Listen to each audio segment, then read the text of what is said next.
Hi everybody, today we have Kiran Bhat, who is an Indian American author, traveler, and polyglot. He is known as the author of We of the Forsaken Worlds, but has published books in 5 different languages and has had his writing published in journals such as The Caravan, Outlook India, Sahitya Academy, The Kenyan Review, Prairie Schooner, The Brooklyn Rail, The Colorado Review, 3 AM Magazine, etc. He has been to 177 countries, lived in 25 cities in the world, and speaks 12 different languages. He lives in Mumbai, where he is currently the co-chair of the Environmental Sustainability Subcommittee of the Global Indian Council. Very warm welcome to the second episode of Here Queer podcast. Thank you for having me as well. Okay. So, do you have any question in mind that you would question yourself as your first question and probably give us an insight into it? Oh God, when you asked that, it was, why am I doing this? But not why am I doing Here Queer, but why do I live this life? Why do I make so much effort? Why do I write? Why do I push myself always, all the time? So, but some of us, we have that little inching worm that is always like telling us, do. Not of followers. Why am I always pushing myself? Okay, that's good. That's good. I think we all are doing our best in pushing ourselves. But as we often talk about writing, we also think about emotions when we talk about writing. And in that case, in the performative arts section, we always talk about emotions as much as possible, whether it's writing, whether it's poetry, whether it's dancing, acting, and so on. And as people who feels emotion deeply, such as you as a writer, do you think that love at first sight is even possible? And has it ever happened to you? That's the question.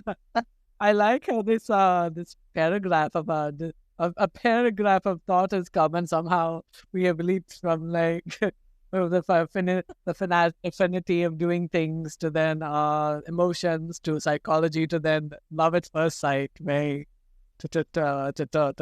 Yeah, but now the question is on you, whether or not do you believe in. No pressure on you. Fine. Do I believe in love at first sight? Look, I am someone, as you said, you are right. I'm deeply emotional. I fall in love very quickly. I'm one of these who I'm very prescient. I'm very, what is the word? I'm very intuitive. That was the word I'm looking for. Intuitive. I can usually spot out very quickly what I like, what I don't like, who I belong. And I have good first senses. Even sometimes I can immediately see someone coming to the door and make out, this is a person not for me. This is a person who will do me harm emotionally, psychologically, physically. And I get very strong senses about people and places. So, and as a traveler, that's how it's always been. Like when I went to Peru, I saw the walls that were partly emergences of the ancient walls of the Quechua people of the Incas with the Spanish colonizers who put their Baroque style churches on top of like Incan walls that were used for prayer. Which is a very common theme in Latin America. See those types of emergencies. But I saw the city and I fell in love. I saw Bombay, maybe not the first time. I came first time to Bombay when I was 5, and then over the course here, there. But I mean, when I decided to live in Bombay in 2018, I fell in love. I usually fall in love with places and people very quickly. When I was a teenager, I would fall in love with boys who were horrible to me, who were bullies to me. I felt and even and usually I'm the one who first notices I like this person, I like this place, and I see something there. So yes, I do believe in it. Yeah, so there's a quick follow-up question which just came to me while you were talking about falling in love for new places, falling in love for people. So it's we always think love as something which is with a human being or with a living being, but when you are talking about cities that you fall in love with, I think we are also falling in love for a space here. So, what kind of space would you like here queer, for example, to be to fall in love, Well, right? things. It's a cliche, but I think when you said that, what resonated with me is we're always looking for safe spaces, whether we're LGBT, like we're both polygay. I don't think I know if you're gay or bi or whatever, but we're both LGBTQI. No, I am gay. Of course, I'm Okay, all right, now you can say it. yes. I asked assuming it was looking at you and being like, duh, but Whether or not I just comment. my point is LGBTQI. We're always looking for, say, we're looking for people, no matter who we are, how we act, whether we, flip our wrists or, like look at, I don't know, random, Bollywood. I mean, I don't actually care for Bollywood actors. Yeah. Regardless of who you are, we're looking for a safe space that individuals, and I think, yes, here queer could be a safe space. It could be a place to discuss things that are getting off the radar. I do appreciate you inviting me and being one of the first people for you to seriously consider, because I'm someone who believes like building spaces and being a person who.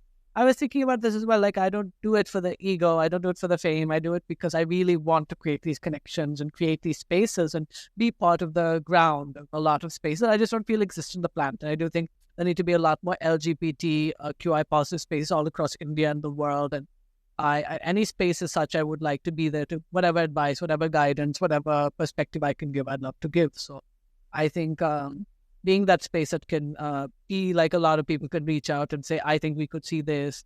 I think physical space is also very important. I think we need to see more community centers, and I think we need to see more places where people can physically thrive in India, where you don't have to just interact on Grindr or Instagram, but you go to a particular, not like a person's house, perhaps, but some sort of space, A physical space where you can be you, where you can connect with your members. and only that, who are just there to learn from you, to be around you, to feel you, to vibe with you. To feel me, yes. Feel you. That would be the meal. Yeah. That would be the three. It would be a sauna. That would be Spartacus. That's it. Yeah, Yeah. by the fact that we do not have such spaces, openly celebrated in India, there are a couple of spaces where Now comes our trust and all this. And some in Delhi also. There's one that I figured out. well, that there's one we have that's now Gatsu Foundation in Bandra. Gatsu Foundation. It's a very open queer space in Bandra. There is Varta Trust, I'm just mentioning, in Calcutta. Yeah. Yes. So they are doing some amazing work. I'll be attending one of their, workshops and sessions, after a couple of days.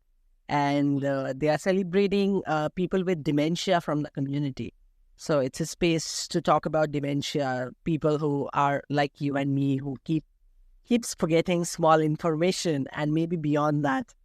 And I mean, it's a fantastic way how you, talk about inclusivity, or rather how you show inclusivity and not tell. I think that's what your queer is trying to be. We are trying to be the space and show people that, we can be one as a whole, rather than telling people that come and join us. And show and tell that business is differentiated by a very thin line. And mostly what we are doing is we are telling people that we are doing this. Hey, come support us. But we are not showing them how it is to be done. So, and that's what we are just trying to do. Coming back to another question. If you want to share something else on this regard, please feel free before I jump into the next question. No, I was just saying that's something very important that we do need. And listen, it is a new space. It's probably just a few months old. And Instagram at that, let alone like in other spaces. So yeah, being open, taking insight from anyone and everyone, and just seeing what you want to do with it. It's completely normal at the state of the development. So here is a very exciting question. Who is your most sexiest and revered, handsome uncle right now in the Indian space? Yeah, there's only one. Okay, now I'm going to get in trouble. There must be more than one. I guess you can call now John Abraham an uncle now. He's like in that age. He must be. He's a very good looking, but he probably done a lot of work done. Like Karan Johar. No, I mean Milan Shaman is who I was thinking of actually, but then I thought, but Abhay Deol and Don Abraham, all I have to look up the ages now. They must be in that Emperor category. Well, he's 49. He's the conquer. Yeah, yeah, definitely not me. Yeah, he's the aging well though. I'm proud. Hopefully, I will also be like one of those uncles that will turn heads on bandstand when I'm walking. Oh, no, and I think I also have a crush on Milind, which I I never. think all of us do, and he's very accessible. Like he's in. I live in Bombay. He lives in Bombay. He's very easy to talk to. But Very good. Whenever you meet him next time, just tell him, you know what, there is a Bengal man. Hello. English he's cooking to have his he'll be like I'd probably invite him for our podcast as an ally. he's wanting rasamala pounded professionally. No, no, no. But anyways, Paige, let's get a little bit more serious because all our viewers would love it. To kind of know, since you write so many things, you have received so many awards. You have been doing it for so many years, and it's pretty well known fact. I do not have to praise you again and again. People have already showered their reactions and blessings, and yes, exactly, this is what I should also be doing um for you and for your work. But then, how did you start doing what you do now? Because nobody starts 100% perfectly when they are starting their journey. So, Mm. how did you become a writer? How did that journey look like for you? And how you brought in activism in your writing? So those are two questions, but I'll try my best to answer one and answer the other because but I think somehow yes they can be merged now that I think about it. So I grew up in the US and the Georgia and the US South, and it was in probably 2006 2007 that I first had a crush on a boy who I would protect the name of. He didn't like me. He was actually quite rude to me because at that time I was a chubby, dark brown. I only like staying at other women's favorite cup of tea, particularly in certain parts of the world, a lot of parts of the world. Um, I liked it a lot. And I got into reading like Dostoevsky. He loved Dostoevsky and the Russian. I started reading the Russians to look cute. Then I started to like reading, and then something sad happened to me. I was in debate camp in Dartmouth, and I was accused of sexual harassment. My parents, oh my god, I found, and then I was out to them. And I grew up in a time when homosexuality, both in India and the US, were considered stigmatized, shunned, and parents' response was to put me to reparative therapy. So that was a fairly difficult time in my life. I had to deal with a lot of things, and a lot of the sense that no one was there for me, no one was there to defend me, whether in Georgia or in the Indian community. No one, because at that time everyone saw it as something that was better to not be. So I turned to poetry. I was just depressed and I was writing poetry. And people would in high school, oh wow, you write so well, you're so good at it. And that's when I realized I'm really good at writing. And then I went to New York. New York was obviously a huge boon, actually coming from a town of 5,000, 6,000 people in the middle of nowhere, Georgia, to go to New York, one of the big global cities of the world. It was so nice. And I got a chance to live again, and I had creative writing mentors. So I took classes, and I would start writing short stories. And I went to Spain, and I had this sort of idea. I went to this beautiful space called Segovia. Segovia is a city in Spain, and it has a very famous building that is part a church, mosque, and synagogue. And I was sitting there with the students, and I was looking up and I was imagining all the tribes killing each other and buildings being destroyed, wars being waged, societies rebuilding. And I was like, I want to write all the world into a novel. I want to write a global novel. I want to travel the world. I want to write books, and I want to write books that can only exist for our planet.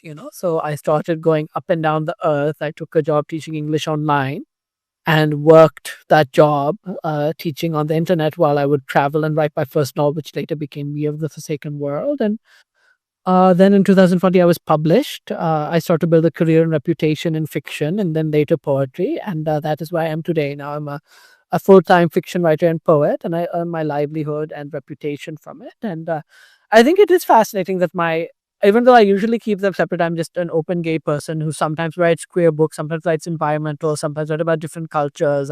For me, it's all, I don't like to define myself or have boundaries. I just want to write what I write. And my general vision is to create a more borderless, seamless understanding of the planet. But certainly, borderlessness also, it's not just about whether one is Indian American, it's also man, woman, heterosexual, homosexual. Everything is a spectrum. Every identity is actually a spectrum. I think a workplace with all spectrums at once, and the borderlessness, whether it is of the the physical line, the topographical border, or even the line of the man, the woman, the line of the physical body was the interior space of the mind. There are a lot of borders actually. There's infinitudes of borders, and I think all of my work is always trying to challenge people to think outside of borders and to subvert and sort of deconstruct borders, whether it is between one imagined place and another imagined place, or even between bodies, languages, cultures, mother tongues, and spaces in whole. I'm very fascinated by your journey, how it uh, started here, then went to another part of the world, and you then connected the cultures. Then the uh, that door opened for you to decode these spaces where there are no borders. You can flow from one cultural space to another space through your writing. um, I'm very curious. I mean, you can choose to say either ways that yes or no. I don't want to write this way. That's absolutely fine because not everybody has to do everything. That's absolutely fine. But when I'm trying to understand, very recently I learned about somebody who publishes um books and storytelling books for children, and they bring in the LGBT concepts to them at the school level. So they're writing for toddlers and teenagers. So say for example a fairy tale where there are two princes, right, or two Cinderellas getting married together. Students, So students. yes, of course, and two daddy, getting married together, having a family. So it kind of normalizes things at a very beginning of your life, so you do not get into homophobia, or you are exposed to diversity much early in your life. That you just yeah, obviously it's a model that, I mean, it's sad that it's so weaponized now and people are so scared of it, and that it's sad that for people it's like to have the cisgendered vision is just what normalcy should be, and then we should consider, okay, we would treat these people not necessarily with like, oh, why are these people asking for special space? Why suddenly they want to show like two Ranis kissing, like this or that? But it's like actually, it's just to show a model that many other way at that age when we're learning 2 plus 2 is 4 or 8 13, we're like learning concepts now. So at least then The very foundational period of our life. you can see that you can be a person who is like Aravan, or be born from a Different avatars that we see, and exactly, this also kind of breaks the gender norms, I would say. yeah. Exactly. Right. Yeah. Yes, exactly. What makes you worry about anything now? But no, I was going to make another point about that. It's okay. I've lost. Take it. Go ahead. Go ahead, this is all yours. So now it's lost as well because then I was going to say something, then you said something, then now my thoughts are going back to the other thing. It's very important to have models. It's very important to have models. I think is very. I mean, at that age to be able to exist. Like even for someone like me, like I wrote a book in Kannada. My mother tongue is Kannada. I wrote a travelogue, which is travelogue yeah, travelogue is a chudugata is what it's called. It's chudugata in Kannada is like a wandering, a sojourn, we can say. It's about life and my experiences, say in Lebanon or in Africa or in the Pacific, whatever.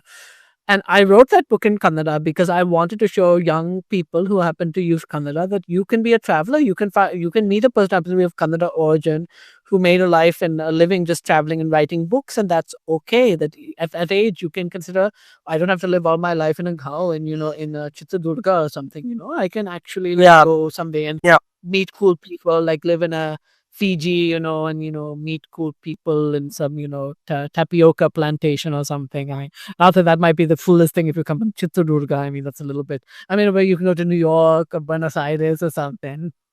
My point is that's probably too similar to Chitradurga living in a tapioca plantation in Fiji. But anyways, my point is like, you can have like this sort of exciting life and do different things. And that's why it's important to see people like me who live alternatively, not just queer, but also write for a living, who have made an income, who made a name doing something that is not like engineer, doctor. Like you can be many things and happen to be of this background. I think that's very important for people to see. That's actually really great. Um, I'll just connect another question, which is also a small follow up question, you might say, but that might inspire a hell lot of people. So, say for example, the budding people who are thinking about writing, who come from the LGBT background. What is that one advice probably you would give them in their early years of learning and doing things? So, anything that you would like to suggest them? I mean, one thing I'll say, and I'm going to be bragging a little bit, but it's so there's a writer named Joyce Kell Oates, who's a very famous writer in the US. She told me when I was a young writer, in fact, I will probably, well, maybe I shouldn't read the letter because it's a private letter, but I'll just look into her letter and then from Wow, we are getting private now. letter from famous authors. But I mean, I won't share the letter. But one thing she said, which I think is really important for any young writer, is that a writer's great inspiration comes from within your dreams, your unconscious yearnings, and others can't help much, though involvement with energy draining individuals can hinder. And she said, "Oh, this is very sweet." Well, I won't say it because it's a private letter to me and her, and I don't have a permission or consent to read out people's letters written to me. But point is that all of our destinies as writers are individual, and we do not really have a say in it. We are choosing to write because that comes naturally to us, and we will choose to write what we have to write because it's like what Bhagavan is giving us almost at that particular Right. universe. Not because I'm a Gnostic, but I mean, the universe is giving to us and feels like it's our cosmic destiny to fulfill, sort of. And none of us can really interfere. I mean, we can just maybe give advice, like it could be like a little bit better written, or this character is kind of poorly baked, but even then, you will be hearing that and thinking, no, I like it how it is, F them. Or you might, the universe might say that's what's actually right, and you go that direction and you make your character trans or something. Follow your intuition, trust your intuitions, and listen to the advice that seems true to you. I'll tell you for my novel, Waves of the Forsaken World, in the first edition. It's getting republished now by an Indian publisher shortly. And this is the unedited version that I love. But when it was published in Canada, I made a lot of choices that I felt would help it commercially that I regret because it's a fairly experimental, out there book. It still sold 3,000 copies. Obviously, it didn't do horribly, but I still think that, wow, Is not horrible, and that's good. I know. Um. Anyways, my point is that I wish to. I mean, I wish that I had written the book 100% how I want it written because it's my legacy. It's my book. It's my. Right. It should be the way, even if it's not conforming to it. And this is something that I struggle with a lot, especially living as an Indian American with a globalist vision in India.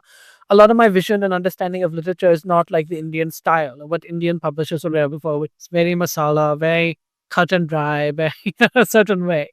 Of course, Very masala. I really love masala, by the way. Yeah. I'm sure you look like someone just loves masala after snan on yourself. They kind of like it. But I think this is also the space where I would and my viewers would also love to know a little bit in depth about the new work that you are currently working on.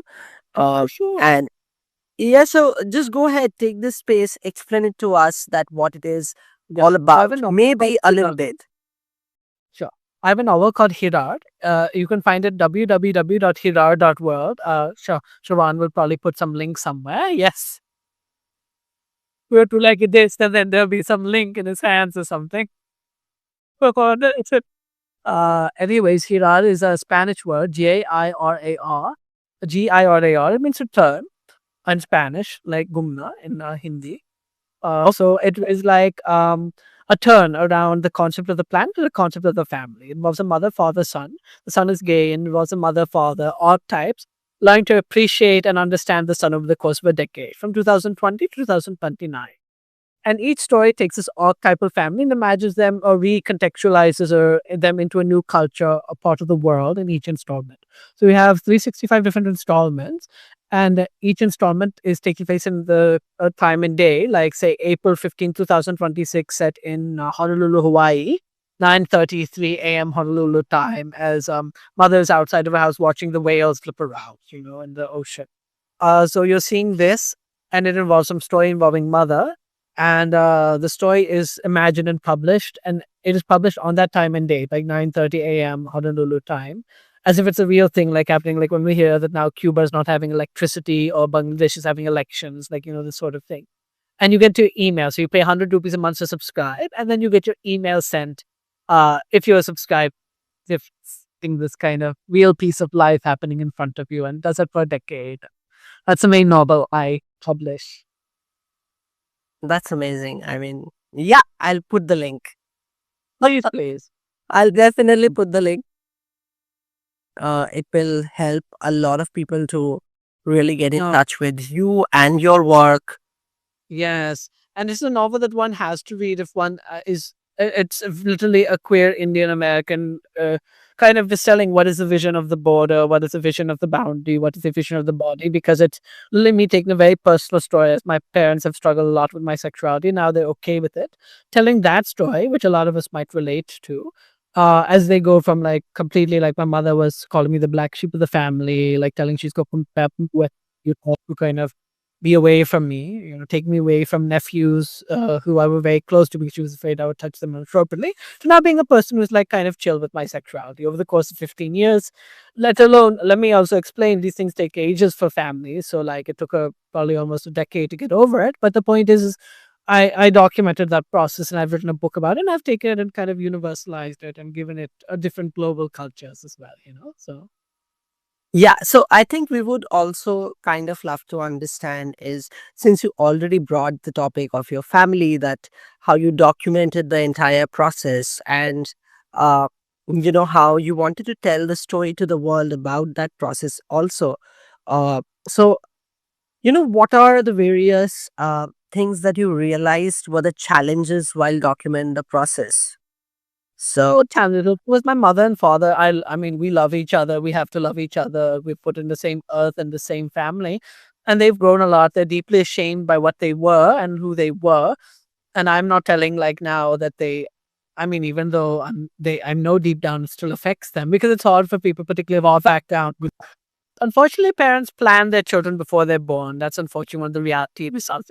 So they have an idea, I'm going to get this lovely shadi and I'm going to eventually have a nice, bahu, and I'm going to have this or that. And, I'll have a nice grandson that I get to spoil and pamper and take on exotic trips someday. And, I destroyed that, particularly, they were working class people. My father was on my like live growing up as a farmer family in Kerala, and now as a fairly wealthy doctor in Georgia in the US. And so I think there were a lot of dreams, like going from that very low to that very high, and that the son should carry on. Of course, now I've carried on the legacy in a very different way, and they're very proud of me because I became very successful in society. But one need not have to be successful in society to be appreciated despite being different. So when I say document, I think it's more of an attempt to universalize, to contextualize, because it's something a lot of people go through, whether Indian, Jamaican, African, Middle Eastern, like a lot of communities have these issues, particularly in the global south. So I think that it's something that needed, I wanted to play with that. That's exactly what the novel does sometimes. Like, what if mother is from Mauritania?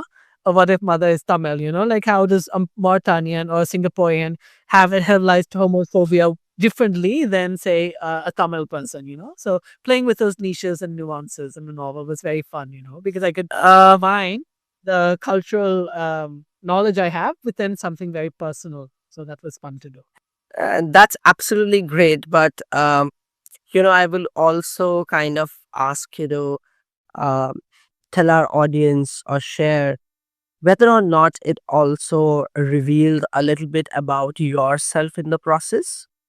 Uh, we always talk about challenges and negativity in our life, or Mm. struggles. I would rephrase as something Yes. as I mean, yes and no. I believe I'm a fictionalist. I believe fiction is a space in which we are imagining an imaginary space, an imaginary character. We're trying to make another person believe that one, it's real, it's a reality, like Hogwarts is a reality, that this is something that really happened. It's something that really takes place. And good fiction, I had another example in my head, but I'm like, I'm going to be cancelled by some people if I mention it. So I won't mention it. My point is, like, the point is that there's so many realities that a great novel, a great film, a great piece of fiction makes us believe, like, again, the Avengers are real, that this is real, that something in front of us, because it dispels another border, which is that which is in reality in a human, a cinema can say. So I say Yes, that absolutely. there's something that is, I wrote one of these here art pieces, and several people think like, I know more than I do. I remember once a friend of mine who's Indonesian. I read one of my stories from set in some place in Indonesia, but Dalmatin, it was close to there, and he actually thought it was a piece of nonfiction. He thought I was writing nonfiction, but it was not nonfiction. It was completely imagined in my head. So he thought I had actually. A lot of people think I'm writing something actually that take place, but in reality, it's all in my imagination. And I think that's what good fiction does, is it makes us question what we think is real or not. That being said, of course, the author is always present. I mean, it has to be like in my poems, in my fiction, I will always be there because I'm the one who wrote it. Whether it's a very obvious, like I, did this or that at 9 or 19, or, that sort of thing, maybe not, but certain aspects of my personality, my swabab, my values, the way I see the world, that'll have to be there. And that is proudly in every piece of my fiction. Oh, that's great. That's great. Right.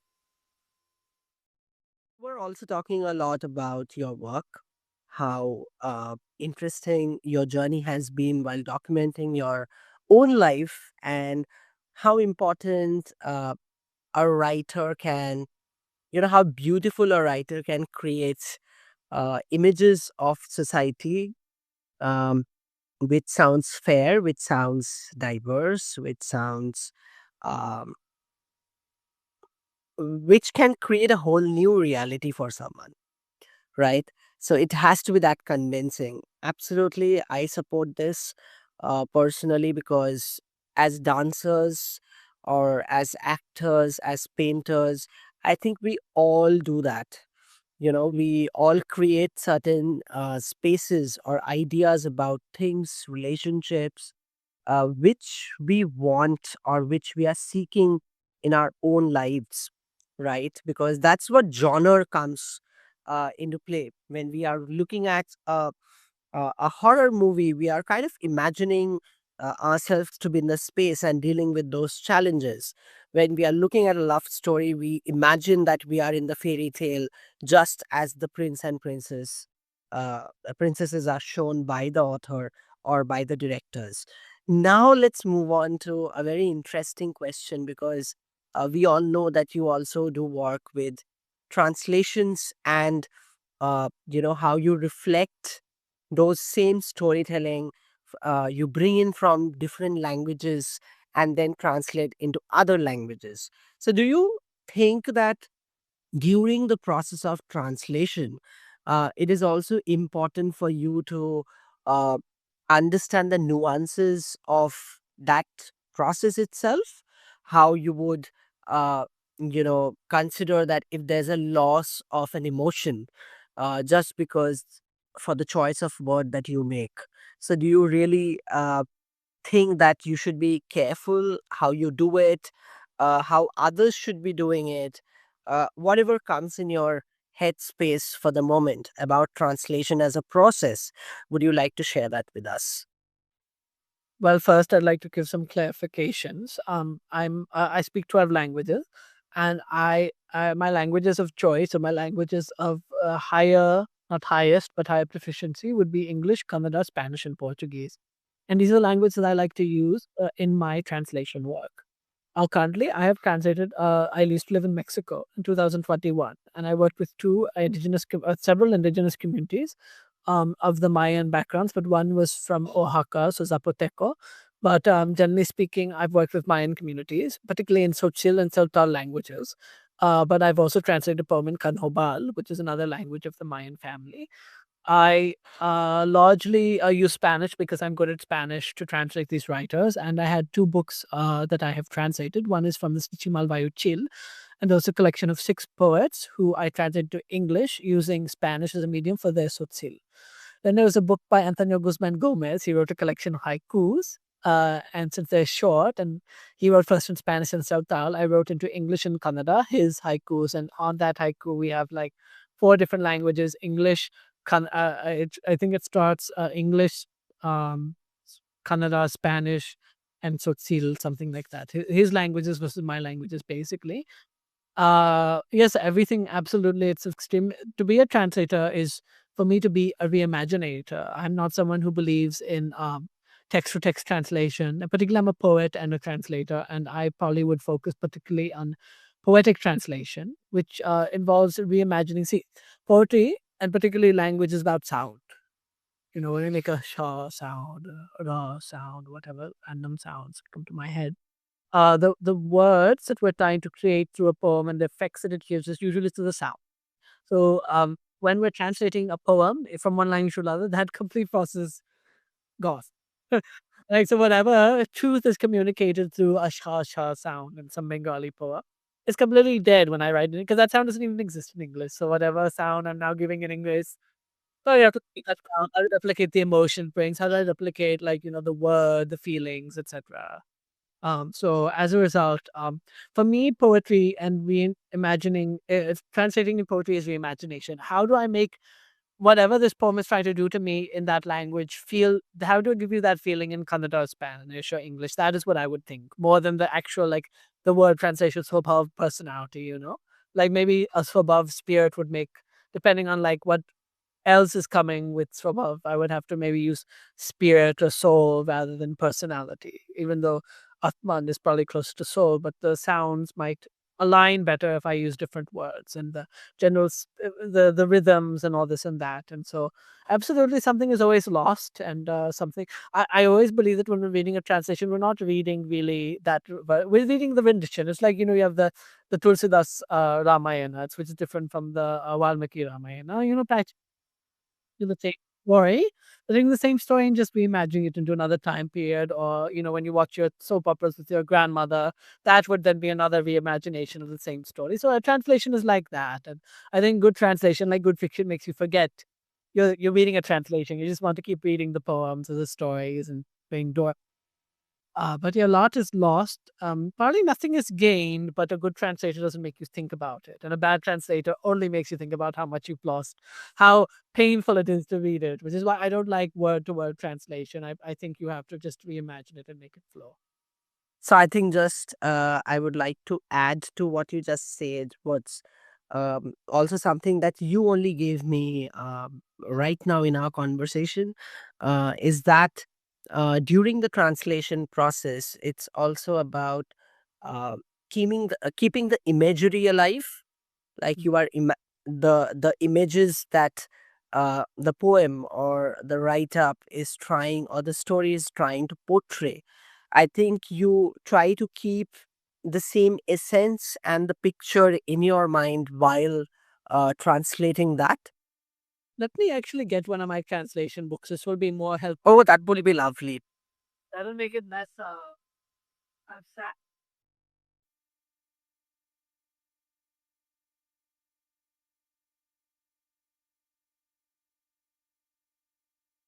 So this is To Live Like Fire. This is Antonio Guzman's haiku book, and I can show you exactly what I did. Bring in Look, closer. Let us see the cover. beautiful cover. Okay. To live. Okay. Inhyagi Jivasudu, he said in Kannada, To Live Like Fire. Okay. The title is Vivir como fuego in Spanish, which is To Live Like Fire. So that was very to the point. Are you I'm, going to read us something? I'm going to give an example, a little example, so you can understand. Las nubes pasan por las manos del viento a donde irá. That is that's a direct Spanish. The clouds are passing through the fingers of the wind. Where they're going is whatever. But let me tell you, las nubes pasan, the clouds are passing, por las manos del viento, through the hands of wind, a donde irán, where they go. So I changed, I think, I changed hands to fingers because I wanted to replicate that 575 haiku. So hand is one sound, not two, like finger. So I changed it. In Kannada, ಆಕಾಶದಲ್ಲಿ ಮೋಡಗಳು ಬೆರಳು ಎಲ್ಲಿ ಹೋಗುತ್ತದೆ. So there, I actually went with the English. I wonder now if I should have ಕಾಯಿಗಳಲ್ಲಿ ಕಾಯಿಗಳಲ್ಲಿ yeah, I wouldn't have because Kaigalalli would have been Kaigalalli would have been four sounds. Yeah, Kayalli. But I could have even made it Morigula Kayalli Alli ಹೋಗುತ್ತದೆ. I could have maybe even stuck with the Spanish version, but in this version I stuck with what I translated to English, which I find interesting now in hindsight. See, your career is also giving you a space to reflect. Yeah. But the problem is that, yeah, that is what you also must be giving people. But yeah, the problem is no one in India knows Spanish. And this is something that happens to me all the time because they don't know and this happens all the time in translation, even for everyone. No one actually knows what was written in the original, really. So you're right. That results in people all the time. Like, oh, why did you make fingers sky, which is hand? But then it's actually the other thing in the other language. So it's like, yeah. What was your question that made me do this? There was a question you had asked that then I want to give you an example of, So, Yeah, I think what you just now read also, it also makes sense. That's also a part question that I was also focused on asking you was about the choice of words, because when we are translating we should also be understanding that uh what relevant words uh give you the same essence or the feel mm, of the original word.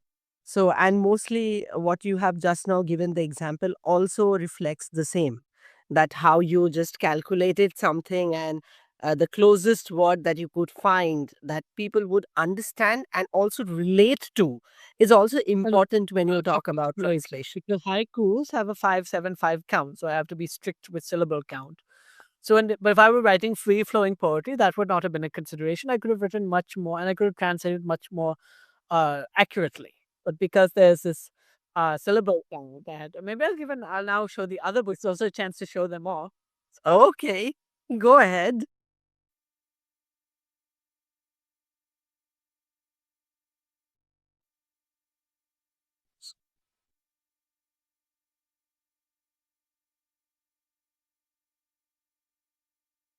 This is also my poetry book, Speaking in Tongues, which you can later show to your audience to buy. This is my poetry. Oh, I'll just upload the covers if you don't mind. I'll send them out to you later. This is the city Yes, I do. you definitely have to, so that people has the essence of what they're reading. Yeah, but the sad thing is that this is only Sotsil and English, so I cannot show you what because I use Spanish, not Sotsil, to translate. But yes, there are certain spaces where you decide to we choose different words. This one is relatively easy because kerem is like youngster, but then instead of kerem, I said young one in their language. Mwasho, uh, it's hard to explain without knowing the other language, basically. But you have to think about synonyms and words that portray the same concept, but maybe align closer to what sounds better in the language you're translating into, or which gives a better feeling than just direct word to word translation. And I think I would summarize this whole translation conversation is that what we have to gain, because whenever we talk about translation, we also bring in the perspective of loss, but we rarely talk about what do we really gain in the process. Would you like to share any of your thoughts on that? What is gain is a new reader, someone who's like again, I'm now making you interested in Mayan culture, which is something probably you never even thought about in your life. Which is why I do this. I want to make Indians think about like Mayans or people in the Pacific Islands or people in random countries in Africa. They're not places people think about here. So and like not just think like, oh, there's a person who like, what are the cultural references? What are the names of the gods? What are the ways that they construct Shibalba, which is like the underworld in Mayan theology, those types of things. So, what is gained is that, like, a chance to access a world or cosmovision that otherwise would never have come to you, that something, Well, that's great. or, you know? to another culture, another way of seeing can be open to someone else. That's something that I think is the most. That's actually great, because then it starts influencing you to some extent, because when you know what others are doing, or how others perceive life, or what Yes. others cultures look like, it also percolates some parts within you. So Yeah. that kind of gives that osmosis. Is it that word, that osmosis That's happens, the one thing. right? Osmosis of cultures, and then the better version of you comes out. Ways, well puts as well. Yeah. I think that's the part of, more than anything of this conversation, whether people watch it or not, the fact that even we feel like we've touched each other in a certain way, something that's come from me and my work is now entering you. I think that's what we love as writers, that someone reads my book and they write a message to me on Insta or like an email, and wow, someone actually got something out of it. That's like the most, I mean, more than winning a prize or more than, of course, when we're younger and we're imagining the start of our careers, you want the bookers and the big things. And then as you get older, I feel like these smaller things are actually what give the life more meaning and more of a sense of something comes. Okay, so I mean, I was just trying to wrap the conversation and ask you a very funny question, but again, another follow up question just now appeared in my mind. Uh, I'll just shoot it. You can choose to answer or not. That's up to you.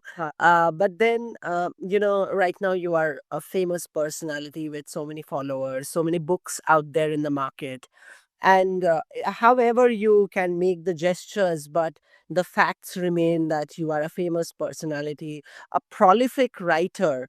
In school essays, they used to always give us a question: write an essay on a prolific writer, and so and so. Oh, So you're right. now what happens? Yeah, definitely. I would tell my students to write essays on you, definitely. But then what has happened right now in your life that, or rather, how it makes you feel when somebody wants an autograph from you, or when somebody mails you that, hey, I loved this character of this book. Can you tell me more? So what does that internal feeling that you have? Is it Done at it. the epitome of it? It's silly that I'm too young to know. I'm too young to know, and I'm not at that point where I can tell you that because I have much more life to live and much further to go. I will say that it feels real. Like there's something I think when we're starting out, we want these big prizes and this kind of astronomical recognition. It's like it's a fantasy, but then these smaller things are real. They actually touch you.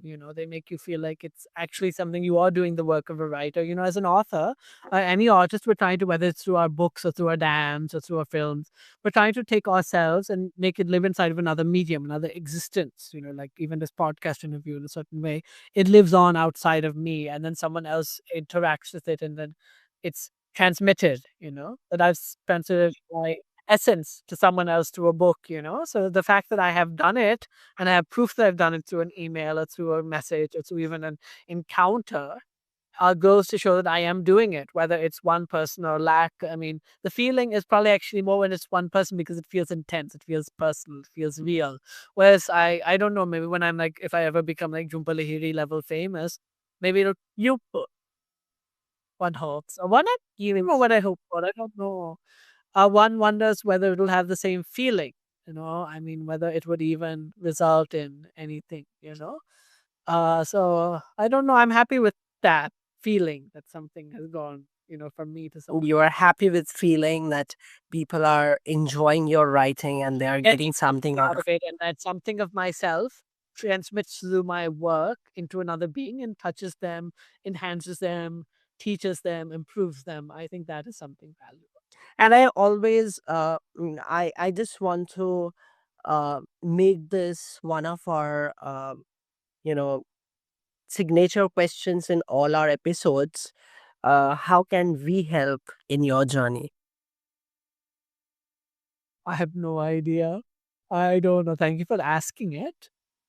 I want to give like a very sort of utilitarian answer, but giving the space enough. And I've appreciated, you're trying something different. You're trying to put yourself out there. That's very difficult for all of us, no matter how successful or not we are.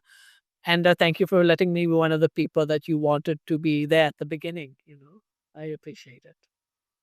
Well, look at us after maybe 2 years, 5 years, 10 years. You can say to other people, hey, I know this guy. Yeah, coffee with Karan, it'll become like when I talk to you. And if you Shobhan will call it. Thank you, please. Okay, I hope आपके मुंह में घी शक्कर. Or yeah, but you never know. We might invite Karan someday. I mean, lovely. Good for you.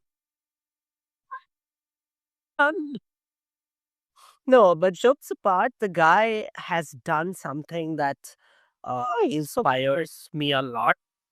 Wow. And Kal Ho Na Ho, I was watching it. I mean, there are a lot of the films from that time period in our lives. And again, I guess you would have been around my younger actually. But my boy, Almost. films in that time period, for better, for worse, that did touch us a lot and that had something really Yeah. beautiful and so whether I mean his legacy is there, whether what he's doing nowadays is what it is, but I mean those 1990s, early 2000 films are they're really foundational for a lot of us. So it I mean, that's for a separate conversation on Karan itself because he has been yeah, probably. But he has done some extraordinary work and he has, he has adopted the sons and, taking care of them.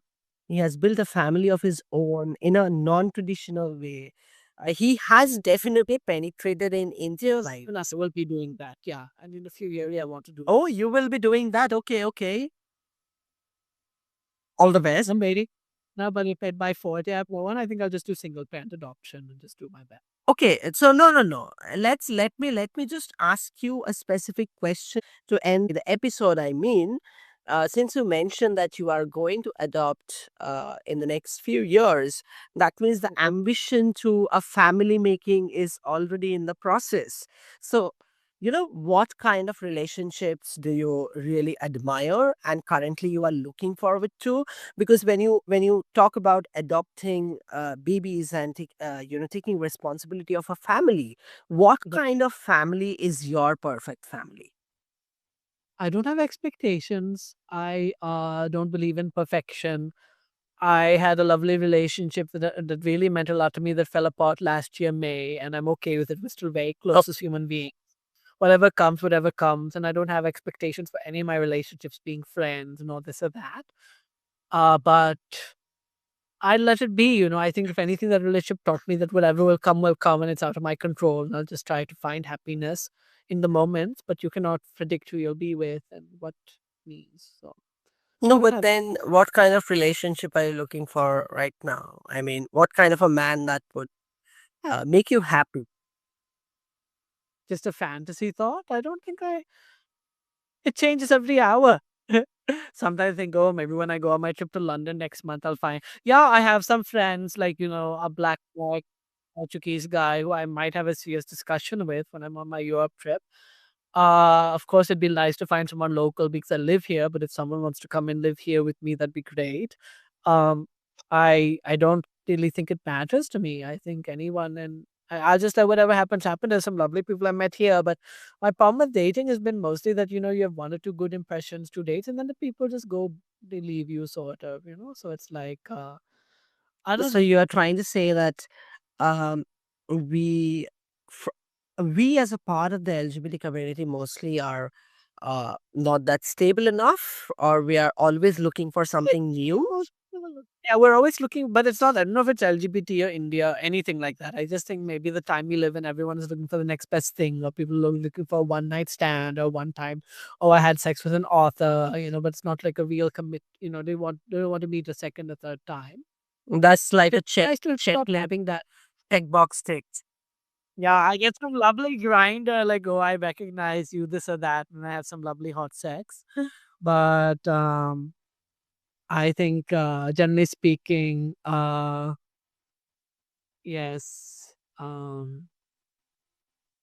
Yeah, it is. I can see the hopelessness in your eyes when it comes to men. That I really don't know what's happening with the men in the world. And which is a fair enough point that that we can end the episode with. Yes. That the hookup culture that we also talked about in the previous episode, and probably I can just be there as a friend, and you can be the friend of mine, friend of Yeah. here queer for lifelong, and see how we can address this issue in the long run, because um, most often than not, the validation that we are seeking from society is not the society's burden. It is our burden. We have to kind of Yes. think about family making.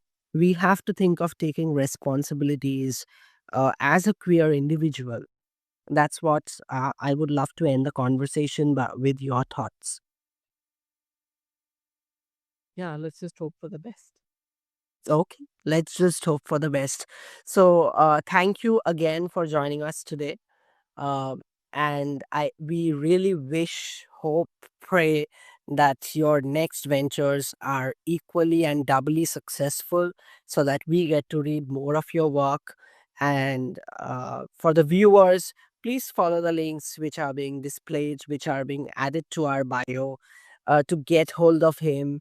Just pull him by the hair, and he likes when he's pulled by the hair. So just call him, mail him, text him with all the questions related to his work, related to his work. So thank you so much for joining us today. Thank you. Thank you. Thank you for having me.